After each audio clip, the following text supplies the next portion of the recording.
There's a guy that we keep talking about, defensive tackle. We said we don't think they're going to necessarily add an edge. Do you think they add a defensive tackle? I do think they add a defensive tackle. I'm really not sure when that is. I mean, they could also wait on that. They're not in a rush to make any signings. The Rodney McLeod signing didn't, like we talked about last week, did not surprise me just because they needed a third safety. He has experience with Jim Schwartz. It checked all the boxes there. I do think they're going to add a defensive tackle. Al Woods went to the Jets, and I'm not really surprised by that once the Browns drafted Siaka Ika. So they had their one technique there. I love Matt Ioannidis. I bring him up all the time.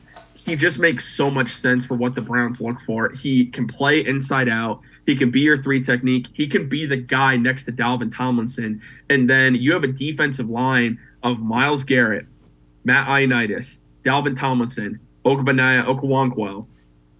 To me, I think right there it's a very solid defensive line, a complete upgrade from what we had last season. And the longer this goes on, Matt Ioannidis was someone that was never going to command a lot of money in free agency, but you could potentially get him on a 1 year, $4 million deal, potentially like a little bit more in guaranteed money. But he just makes so much sense for what the Browns are currently lacking and would come at, I think, a very favorable price for Andrew Berry.